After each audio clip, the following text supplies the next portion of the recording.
All right, welcome back to the program. My guest is joining me right now via Zoom. He's Kelechukwu Ogu, an analyst at SBM Intelligence. We're looking at the presidential candidates and their manifestos. Hello, Kelechukwu, and welcome to the program today. Good morning, Nancy. Thanks for having me. Yes, welcome.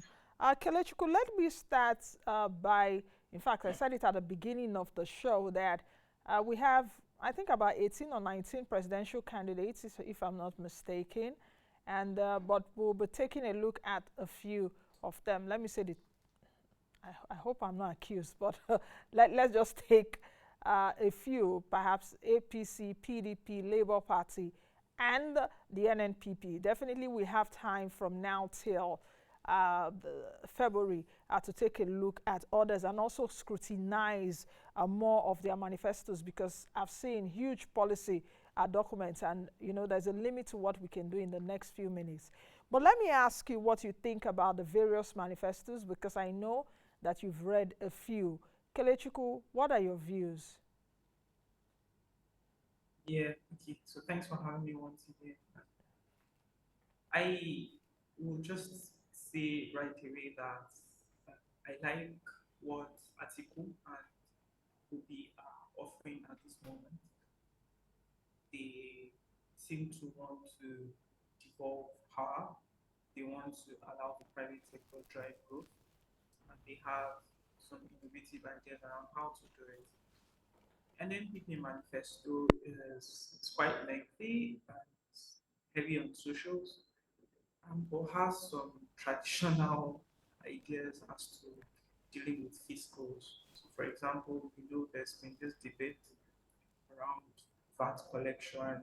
So some people in their states don't accept certain products, but they benefit from VAT for that. And every people are asking for, if you're not going to give us restructuring, at least give us some level of decentralized fiscal structure. And the LFP manifesto says no, that will be central. And that for me is a bit backward. And so that's why I think I prefer what I've read so far. I prefer the article and the manifestos. As for APC or Tinubu's manifesto, I don't know if I saw the right document, but it wasn't as detailed as what the other three candidates had to do. Uh, Even though Atiku's manifesto seems larger than Obi's manifesto, the Labour Party guys were able to still put in some statements, some intents, and how they want to go about. Mm. Okay, let's break it down. Perhaps we should start with Tinubu's manifesto, Kelechukwu, if we can. Let's take a look at, like I said earlier, so many things to take away from their manifestos. We just tried to bring in some bullet points, and I would hope my team assists me with putting that on the screen. Let's take the Tinubu's manifesto. Renewed Hope 2023. Yeah. Um, uh, Bola Ahmed Tinubu, okay, that's it. So you can see just a few things from that document. Mr. Tinubu is of the view that he will launch a public works program. He would invest in infrastructure. He will build a well-diversified emerging economy, a GDP growth of 12% yearly. Twelve For, percent. That's outrageous. Like from where to where. okay, why did So you that's say the yes? first thing that struck me when I saw his Mm, manifesto. Like um, you had this plan with the economic recovery growth plan of having about was it 7 to 8% mm-hmm. growth rate. We hardly achieved that. So you coming from this place of um, you did we did 5% last year. That was because we were recovering from COVID-19 virus. Now we've done 3.54, I think, and 3.11 recently, which is a decline. Real sector growth in the first quarter, that is Q1, I think was 0.2 decline. And so where are we going to have that base in these tough times with the Russia-Ukraine war, food insecurity, with the 21.09% inflation rate? Where are we going to be able to grow by 12%? It's quite outrageous. Yes, I was just trying to see. how Mr. Tinubu, that is Bola Ahmed Tinubu, arrived at that 12% annual growth. You're right, because you're analyzing from what we have right now. And Bola Ahmed Tinubu is of the view that there will be a GDP growth of 12% yearly, assuming that he becomes president in 2023.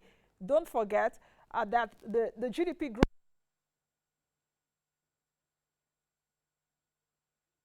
or so, if I'm not mistaken, yes, 2.25%. I lost you a bit.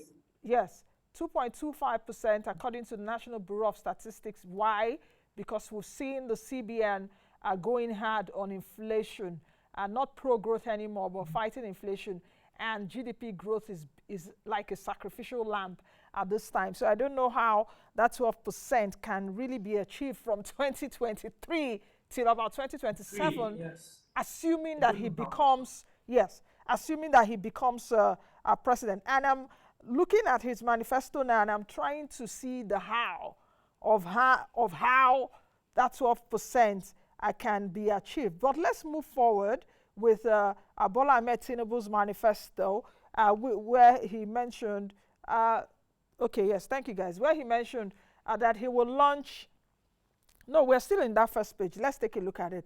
That he will launch a new national industrial policy to focus on steel, cement, oil and gas, IT, food processing, and the creation of 6 new regional economic development agencies. Kelechukwu, these 2 items that I've mentioned, do they sound interesting? And if you're talking about industrial policy, do we even have an existing one? Because I was really struggling to see if Nigeria has an industrial plan as we are right now. I was really struggling to get a document such as that. So when Shepard Nanga was Yeah.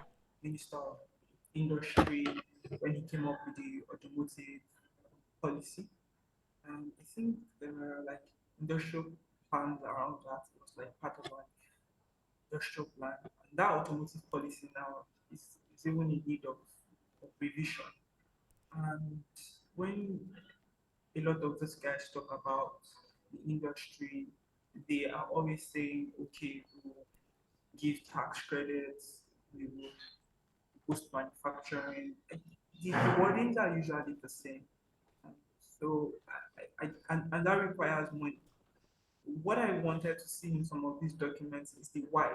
So, if you are saying you do this, are those things different from what has been done? And why has it not worked in the past? Yeah, so that's what I would have to say. So he talks about steel. We're already self-sufficient in cement, even though there is, you ask some industry players and he'll tell you there's sort of a monopoly, or we are paying some level of self-sufficiency with cement. And with steel, we have not modernized the Ajakuta um, company, also the rolling steel company in Delta. I've not really seen Nigeria do much in terms of producing all the steel that it needs. So those are capital intensive industries, and the question should start from why have they not worked before you then say this is how you intend to make it work, because you need to solve the why first. Okay, you need to solve the why. So specifically, you're saying that we're not seeing, or we did not see that in the APC document. But let's move forward. The creation of 6 new regional economic development agencies, and why Mr. Tinubu is saying that he would create these agencies to exploit each zone's competitive advantage and optimize their potential, that he will promote innovation and creativity through heavy investment in research, development, science, and technology. Does it sound interesting? Still talking about For the me, I economy. just see them as words right now. Just see them as words. They have I think already Buhari has floated the Southeast Development Commission. There's already the Northeast Development Commission. Um, so are we going to, is he going to work with this, or is he going to set up new ones? That would then have to be the question. And something that he also touches on is on incentivizing small and medium scale enterprises, single digit loans. These are already happening. Saying that he's going to create 40 million jobs by incentivizing these 40 million small and medium scale enterprises to employ at least one person. But when you see job growth in other economies, you are hearing job growth of maybe 100,000 or 200,000 a month in economies that are thriving. And these are jobs added by the private sector because of the environment. I think if presidential candidates or Tinubu or whoever becomes president would focus on just allowing people to do business and then gathering data as to how these businesses are functioning and taking input from them and allowing the policies to favor them first. I think that's when they can now start measuring the growth. But all of that is not happening yet. All of that doesn't seem to be happening because, like, you launch an anchor borrowers program and then the money is not coming when the farmers need it. So, the focus for me right now should be on. I think I'm jumping the gun. Let me just stop there. Okay, Kelechukwu, let's move ahead. Still talking about Tinubu. Like I said at the beginning of the program, so many things, so many bullet points to take, and we need to, delve into those critical points as raised by them. But I think you were just spot on in terms of, okay, we're seeing those bullet points or words, but how do you arrive at those? You've mentioned the Northeast Development Commission, there's the Niger Delta Development Commission, Commission, NDDC, yeah, that's and all of that, so what would be different from what we have right now? But let's move ahead with what Bola Ahmed Tinubu is proposing. And he's still proposing for a GDP growth rate of 7% for agriculture alone. He says that there will be a renewed focus on agriculture and food security by formulating a new national policy on agriculture to boost food production and GDP growth rate of over 7% annually. So I imagine that his 12% GDP aggregates for the whole sectors, 7% growth rate for agriculture. So I don't know how they arrived at that though, mathematically. But he also did mention that he will strengthen the Lagos Commodity Exchange Board. What else again in agriculture? Let me have your view on that, because he also did mention that there will be Lagos Commodity Exchange and Board, and promotes the establishment of new ones for strategic agricultural products like cotton, cocoa, rice, soya beans, palm kernel, corn, and groundnut, thereby guaranteeing minimum prices for all these cash crops, boosting productivity and enhancing average farm income and growth in the rural economy. Kelechukwu, shoot. Agriculture and food security. yeah. So what's the situation now? That's where to start from. The situation now is that we have an import substitution policy in place, discouragement of use of forex from M for food items like rice, like milk, even though wheat is not like officially on that from M ban. Wheat exporters have said that they can't access dollars at the forex market and at the interbank market. And then those who are like established players who can get waivers say that their forex needs are not being met completely, or they are being met in tranches. So these are the situations that we have right now in the farm space. As with fertilizers, you know that the presidential initiative fertilizer run by the National Soil Investment Authority, they pulled out from importing, they import the material, they control the importation of the raw materials, then they bring it to the blender. And I think they recently stopped that. And it immediately caused a spike in the price of fertilizers before even the Russia-Ukraine war started. So these are the situations that you have, or we have right now in the agricultural space. We have our silos at 60,000 metric tons from around 90,000 in 2020. So the question that I will then ask him is, if I had an opportunity to, is these are the situations. What would you do to improve these situations on a component by component basis before going to give outrageous or outlandish estimates or giving any estimates at all? If you look at the manifesto from some of the other candidates, they are very careful not to give any GDP growth rates. I don't know why Tinubu is like so confident that he can achieve this. Now, the import substitution policies that we have, you are trying to incentivize farmers to go to the farm, and they cannot go to the farm because of insecurity. They cannot go to the farm because of the herders, cattle attacking their crops. Farms have been inundated by flood this year, over 529,000 hectares. So these are the issues. And what is Tinubu going to do to boost food production within the ambit of these issues? Okay, let's move ahead with infrastructure plan, what he calls BANN, which is Build a New Nigeria. Talking about infrastructure, he also did talk about comprehensive reforms in the oil and gas sector. Let's take a look at the next page.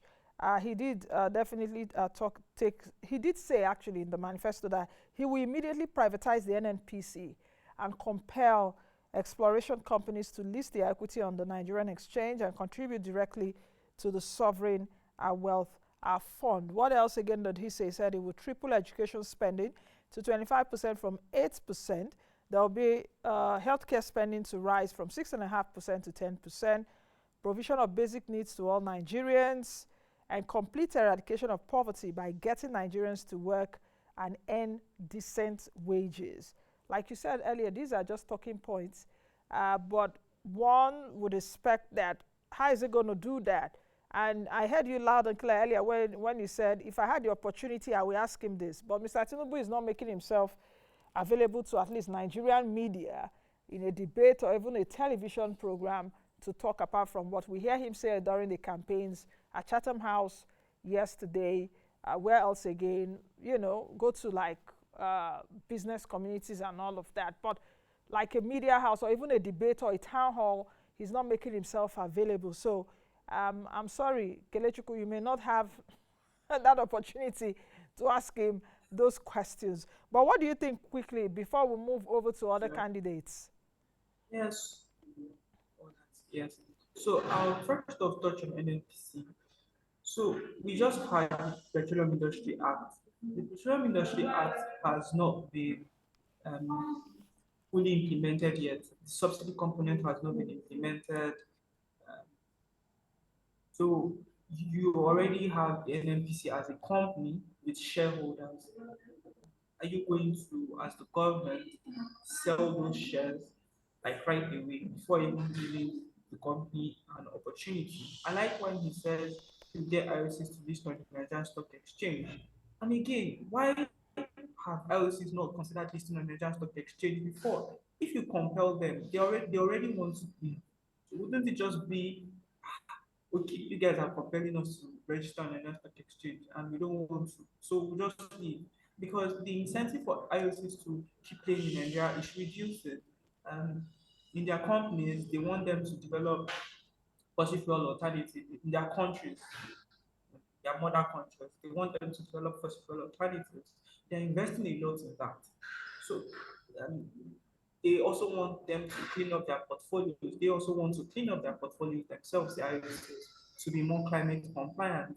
And so, what's the incentive for me to invest or to liquidate my shares, liquidate my stock in Nigeria when I really don't think I even have a long term plan of staying in Nigeria at the moment? If it's like Teo and Oriental Energy that he wants to list on the Nigerian Stock Exchange, well, that's perfect. I don't think Shell and Mobil will be interested in doing that anytime soon. Then when they talk about tripling education spend or tripling health spend from this percent to that percent, what will they forego? I mean, 100% is the max, right? So when you increase health from 8 to 25%, what will reduce from 25 to 8%? They don't seem to tell us this. All right, let's quickly move to Atiku Abubakar's plan. And I don't know if you can hear me. yes, I can hear you, Kelechukwu. I just said let's quickly move to Atiku Abubakar's plan, and let's quickly roll that and see what. Abubakar plan. Okay. Yes, we have itemized a few things from what Atiku Abubakar said in his manifesto. First and foremost, in his manifesto, or even he's been talking about restoring Nigeria's fractured unity, restructuring the polity to foster stability, guarantee safety and security of lives and property, restore Nigeria to pre-2015 level. When I looked at the manifesto, what he really meant here was where we were, at least pre-2015, when Nigeria was growing, talking about the GDP growth at that time. What else is Atiku Abubakar saying in his manifesto? Okay, improving Nigeria's educational system, as you can see there. Okay, let me allow you speak, Kelechukwu. What do you think? Do you see a difference between Atiku's manifesto to that of Tinubu's manifesto? Yeah, the big difference is that Atiku is big on detail. He's big on a bit on like the technicalities of how he wants to achieve the things that he intends to achieve. For example, says he would increase refining capacity to 2 million barrels. He's already said before that he would privatize his refineries. He's also said that he would create modular refineries, although that's another conversation because modular refineries are it's a skill thing. So and they don't like immediately start producing petrol. They start out producing diesel, and you have like small components, so maybe 5,000 barrels per day or 10,000 barrels per day, and then at what cost? Maybe at say um, how many millions of dollars to produce just one. So when they say produce modular refineries, for example, are you going to get the components here? Will you fabricate the components here? That's like a question that I don't think was answered in that document. But getting Nigeria to pre 2015, Nigeria pre 2015, 2010 and 2015 was largely down to the high oil price and the fact that at least there were no OPEC quotas and there was no OPEC quota and we were able to do around 2 million barrels of oil per day. That is practically what was driving it. It was just growth in the oil and gas industry and maybe growth in the service industry in terms of tech, and ICT and communications. Those are just the two things that I feel were driving the economy to 2015. Oil has dropped and it has seen a consequent drop in other sectors of the economy. There's also been the COVID crisis. So I don't know how he's going to re-engineer that growth. I think maybe investments in solar, investments in wind, investments in just improving trade, basically moving the logistics of moving goods and services, and maybe steadier power supply is what will get us to those pre-2015 levels. Okay, Kelechukwu, I'm getting some kind of interference from where you are. I don't know if you're at home and your family members. No, We no, I'm can. sorry. I'm at the office. And Oh, if you oh, can just, if you allow me mute, okay. then I can just try to Okay, okay, reduce because the yes, noise. I can hear the If you'd interference. allow me mute for a minute, then I'll be back. Okay, okay, so perhaps we should just take a break. Let's take a break and allow you breathe too and take a cup of water. And when we come back, we'll continue with articles, covenants with Nigerians, and we'll take a look at other manifestos from other presidential candidates. Let's quickly take a break. You can tweet at me right now what you think about their manifestos, and they've actually brought out their manifestos. Are Nigerians really reading these manifestos so that we can hold them accountable to it? Or you are one of the Nigerians who will be like, same old, it doesn't matter, you know, or you've made up your mind who you have to vote for. So it doesn't even matter what that person says. Are you part of that group? Or, you know, okay, let me just read it for reading's sake, or I don't even have the time to read it. Or I'm busy looking for my daily bread. So whatever these presidential candidates are saying, I'm not interested in that. But let's quickly take a break. When we come back, it's my duty here to expose those details to you, at least get the nitty-gritty from their manifestos and, show them to you. We'll be right back after this break. Do stay.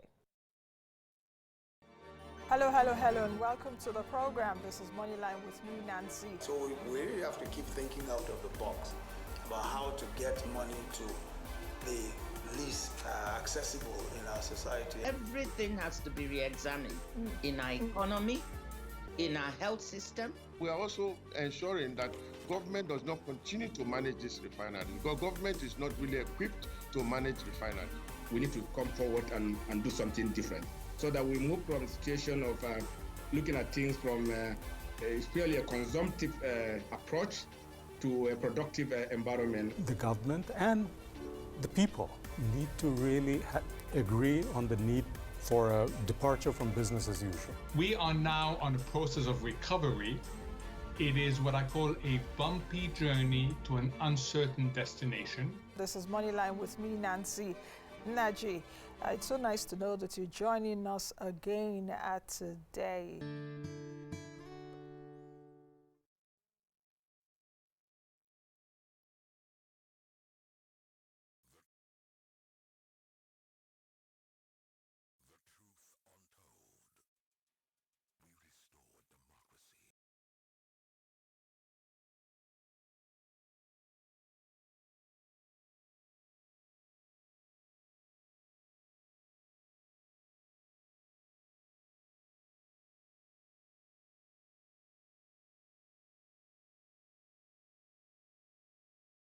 An omnibus bill is a tool for just doing a lot of amendments at the same time. So it's a legislative tool that has been used in different countries: Mauritius, Kenya, Australia, New Zealand. In the case of Kenya, to work on with their MSMEs. So for Nigeria, we're using it to clean up relics in our laws that are hindering the business environment. So for instance, you have things that have been in the laws for decades, maybe you need a seal or you need, relics like that, and then more importantly, to deepen and entrench, to codify some of our PEBEC reforms. PEBEC has been doing different interventions since 2016. All right, welcome back to the program. Kelechukwu Ogu, an analyst at SBM Intelligence, is still with me. Kelechi, welcome back. Okay, let's take a look. Yes, we're still taking a look at Atiku Abubakar's manifesto. Yesterday, I think he was in Lagos, and he did say that he was going to sell the petrol refineries. That's the refineries. He did not say anything different from Bola Ahmed Tinubu, because earlier on we also analyzed what Bola Ahmed Tinubu did say, that he was going to privatize the refineries. And Atiku Abubakar is also of the view that he's going to promote a strong and true federal system. He's going to reposition the public sector. He's going to, break government monopoly, which I mentioned earlier, then build a strong and prosperous economy. Let's also quickly go through what he said else. Improve IGR, then fight institutional corruption, a predictable and stable fiscal regime, then eliminate current interventionist FX policy. So, Kelechukwu, over to you. Yeah, so let's start from Forex. This is something that Atiku and Obi say, and say clearly that they would try to liberalize. Obi says it clearly that they would create a liberal FX market. I think I can't remember who said they would use a managed float. Okay, I think that was Kwankwaso. So it's very important for us to have that conversation, because I know it's a difficult one. If you liberalize the FX market, of course, Naira is going to surge for a bit, and if forex entry is not sufficient, that surge might continue, right? And we are still going to have a lot of high demand, So it's going to be like a big problem. But experts, analysts, people focused on money have said we need to liberalize the market for a start before even considering, okay, managing the float. Um, so on other point, his other point around increasing Nigeria and fighting corruption, I hope that if he gets into the presidency, it is something he can really do because Atiku does not have a good track record in terms of not being corrupt. I mean, been a lot of investigation about him, about he was in charge of the National Council on Privatization when he was vice president. There's $40 million that was laundered into the US by the US House investigated around 2010. Um, so there are all these issues, and I hope that he will come with cleaner hands this time around if he gets the opportunity. Okay, let's move over to Peter Obi's manifesto, which was just released, and his manifesto is "It's possible." Let's go through a few of what he said. You know, he's been told to release his manifesto. When he's been told, I'll be like, okay, judge me from what I say, until finally now that we have a manifesto, or judge me by what I have done and what I have done it before. I did it before in Anambra State, so I can replicate it on a national level. You've seen some of the key points in Obi's manifesto: to secure Nigeria, end banditry and insurgency, shift emphasis from consumption to production. That, he says all the time now, is imprinted in black and white in the document.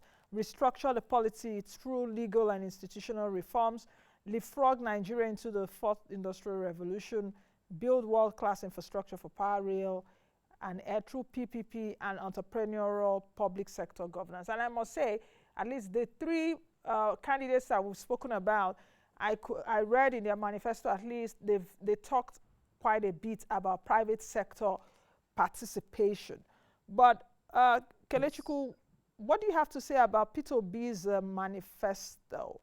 What does it really capture for you? There are clear ways on how he wants to do some of these things. If we could just pick them one at a time, because I will not remember all, but okay, let me start with my strengths. So in terms of infrastructure, transport infrastructure, I know that there are some impracticabilities, like in terms of us building gas pipelines. It's so difficult. See the AKK pipeline. I think there was a Guardian NG article last year or this year saying that the Chinese had pulled funding off that project, and they were supposed to bring about 85% of the funding. Um, Pipelines are very difficult to build, very expensive to build. So how do we raise enough funding to create those pipeline infrastructure? There's some things he says. So he says, first off, we would build power plants at source, so close to where we are producing gas, so that we plug them directly into the pipeline, and that would at least cut costs. So you know that it's about the template, the pricing template for power is $2.50 around or thereabouts for gas inputs, and gas prices are trending higher at the moment due to the Russia-Ukraine crisis. And he's saying, okay, so can we eliminate some of the costs, like the transportation cost, by creating embedded power generation plants at source? Plus, it means that the people in that network, in that community, get some power. There are some impracticable things like build 100,000 mini grids. Again, same thing with modular refinery, scale.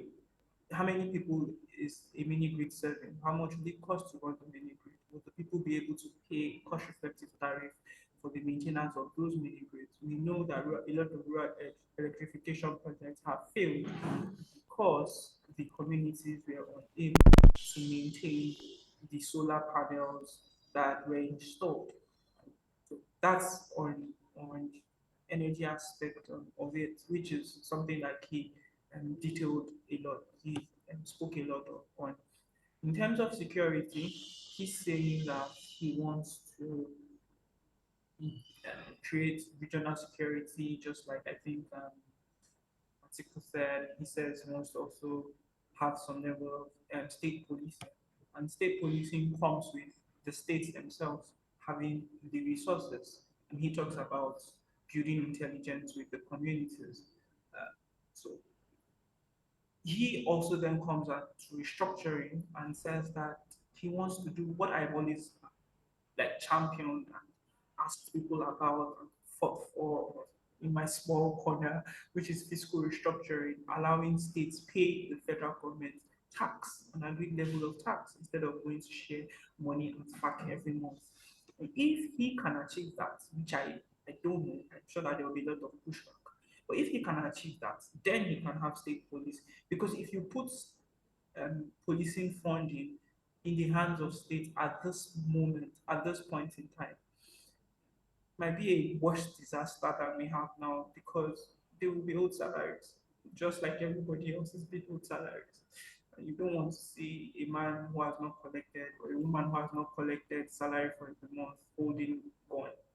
So he also talks about increasing security personnel. So if you that will be on the back of reducing, that will be on the back of implementing the Steve Orosanye report, which means that you can free up some space in the civil service to maybe bring in some more security personnel. But there are two things I want to touch on that I don't know how possible they are that I really like to drive conversation on.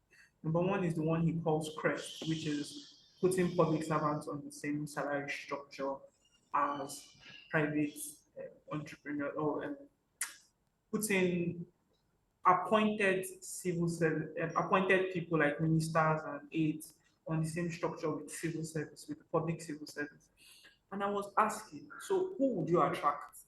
I mean, for example, if you were brought in now, if you, Nancy, were brought in to Obi's communication team on a civil service salary structure, when you've been in the private sector all your life on a different salary level, are you going to take it? Are you going to accept it? Will it be inviting for you?